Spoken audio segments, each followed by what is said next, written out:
మనతో పాటు IT minister Sridhar Babu గారు ఉన్నారు, మాట్లాడదాం. సార్, ప్రధానంగా బడ్జెట్ని ఎలా చూస్తారు? బీహార్ ఎన్నికలు ఉండడం వల్ల బీహారే బడ్జెట్ పరిమితం అంటున్నారు, దీన్ని ఎలా చూస్తారు?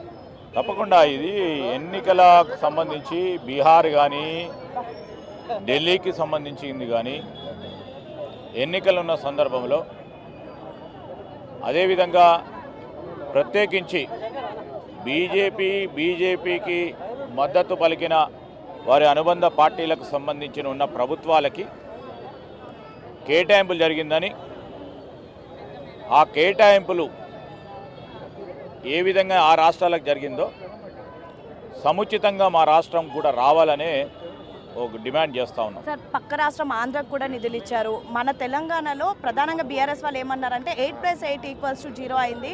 కాంగ్రెస్ 8 మెంబర్స్ ఉన్నారు, బీజేపీ 8 మెంబర్స్ ఉన్నారు, అయినా మనకు 0 వచ్చిందని ఆరోపణలు చేస్తున్నారు. దీని ఎలా?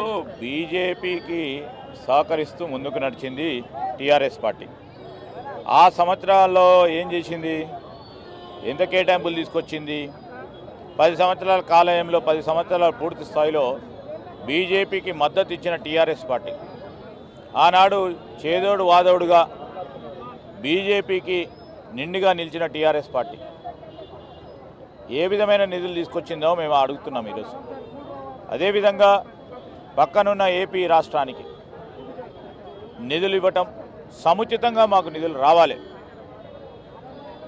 మీకు జనాభా ప్రతిపాదన తీసుకున్న అభివృద్ధి సంక్షేమానికి సంబంధించిన ఏ సగటున వారికి మీరు నిధులు ఇచ్చారో ఎక్కువ స్థాయి నిధులు ఇవ్వాల్సిన అవసరం ఉంది, బాధ్యత ఉంది.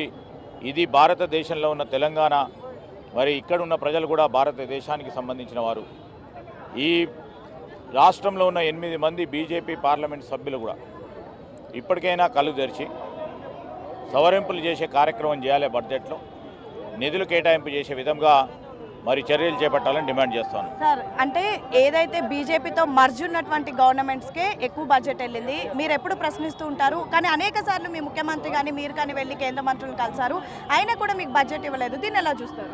తప్పకుండా అంటే చాలా బాధ అనిపిస్తూ ఉంటుంది.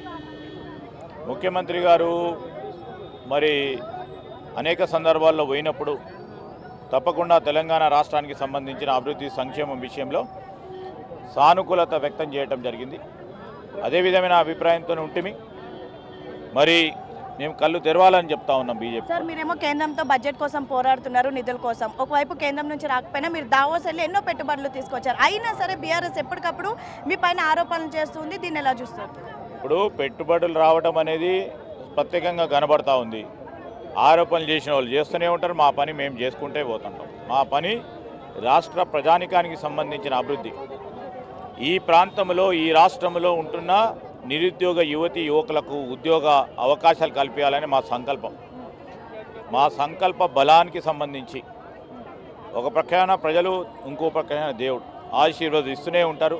వాళ్ళు ఆరోపణలు చేసుకుంటే వారు ఆ పార్టీని నడిపిస్తూనే ఉంటారు. సార్, నిధులు ఇవ్వకపోవడం వల్ల మీ పథకాల మీద ఏమైనా ఎఫెక్ట్ పడే అవకాశం ఉందా? పథకాలు ఏమైనా వెనక్కి తీసుకునే ఆలోచన ఉందా? పథకాలు వెనక్కి తీసుకునే ఆలోచన లేదు. కష్టపడతాం, ప్రజలపై విశ్వాసం ఉంది, అర్థం చేసుకుంటారు. పథకాలకు సంబంధించి మేము ఇవ్వాలనుకుంటా ఉన్నాం, ప్రభుత్వం ముందుకు వస్తుంది అనుకున్నాం, కేంద్ర ప్రభుత్వం రాలేదు. కానీ ఈ పథకాలను ఏ విధంగా ఆపాలనే ప్రయత్నం ఒక పక్కన టీఆర్ఎస్, ఇంకో పక్షాన బీజేపీ చేస్తూ ఉన్నది స్పష్టంగా కనబడతా ఉంది. తప్పకుండా రాష్ట్ర ప్రజానికానికి సంబంధించిన సంక్షేమము చూడాలి కదప్ప. ఇక్కడ కాంగ్రెస్ పార్టీ ప్రభుత్వం ఉంది నిధులు రావద్దని, లేకుంటే అక్కడ తెలుగుదేశం పార్టీయో, లేకుంటే బీహార్లో వారి సంబంధిత పార్టీకి సంబంధించి మద్దతు పలికిన పార్టీలకు సంబంధించిన ప్రభుత్వాలకు ఇవ్వడం చాలా బాధాకరం, దురదృష్టం. ఖచ్చితంగా ఖండిస్తాం. సార్, గంభీరంగా చూస్తున్నాను. ఒక్కసారి నేను బయటకు వస్తే మామూలుగా ఉండదని కేసీఆర్ వ్యాఖ్యల్ని మంత్రిగా ఎలా చూస్తున్నారు? ఇప్పుడు వారు ఆ విధంగానే మాట్లాడుతూ ఉంటారు. ఏదో కొత్తదనం కాదు ఇక్కడ.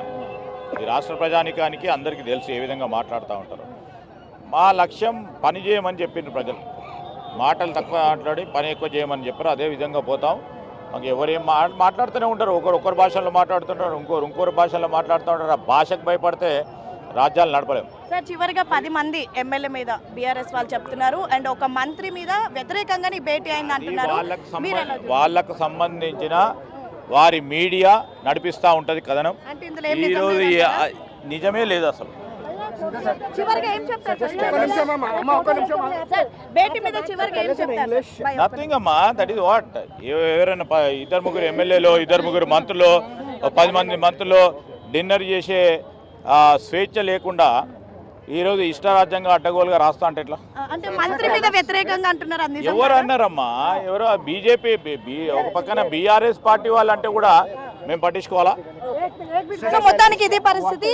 ఒక 10 మంది ఎమ్మెల్యేలు భేటీ చేసుకున్నంత మాత్రాన అదేం ప్రభుత్వానికో మంత్రులకో వ్యతిరేకంగా కాదు. అది జస్ట్ వాళ్ళ లంచ్ మీట్ మాత్రమే, మామూలుగానే కలిశారు, అంతకు మించి ఏం లేదు. మరొక వైపు ప్రస్తుతం నిధుల కోసం మేము ఎంతో పోరాటం చేస్తున్నాము, అయినప్పటికీ కూడా కేంద్రం మా పైన కరుణించడం లేదు. మరొక వైపు ప్రధానంగా ఏవైతే బీజేపీతో మర్జ్ ఉన్నటువంటి ప్రభుత్వాలకు మాత్రమే నిధులు ఇచ్చారు, పక్కనున్నటువంటి ఆంధ్రాకి నిధులు ఇచ్చారు, రానున్నటువంటి ఎలక్షన్స్ని దృష్టిలో పెట్టుకొని బీహార్కి కూడా నిధులు ఇచ్చారు. కానీ ఎన్నోసార్లు వెళ్ళి కేంద్రం ముందు మేము నిధులు కావాలి అని అడిగినప్పటికీ కూడా మాకు నిధులు ఇవ్వలేదు. మరొక వైపు ప్రస్తుతం బడ్జెట్ పైన బీఆర్ఎస్ వాళ్ళు చేసినటువంటి ఆరోపణలను మంత్రి శ్రీధర్ బాబు ఖండించారు. గత 10 సంవత్సరాలు కూడా వాళ్ళు ప్రభుత్వంలో ఉన్నప్పుడు ఒక్క రూపాయి కూడా రాష్ట్రానికి తీసుకురాలేదు. ఇప్పుడు మాట్లాడడం చాలా సిగ్గుచేటుగా ఉంది అంటున్నారు. అదేవిధంగా కేసీఆర్ రీసెంట్గా చేసినటువంటి వ్యాఖ్యల పైన కేసీఆర్ అనే వ్యక్తి ఇలానే మాట్లాడుతుంటారు. అలా మాట్లాడకపోతే మనం ఆశ్చర్యపోలే. అండ్ మోరోవర్ ఏదైతే ఎమ్మెల్యేలతో జరిగినటువంటి భేటీ ఉందో అది కేవలం వాళ్ళ పర్సనల్ మాత్రమే, అంతకు మించి బీఆర్ఎస్ చెప్తున్నటువంటిగా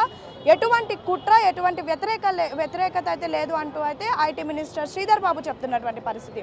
వీడియో జర్నలిస్ట్ సంజుతో Hema, Big TV, Tank bund.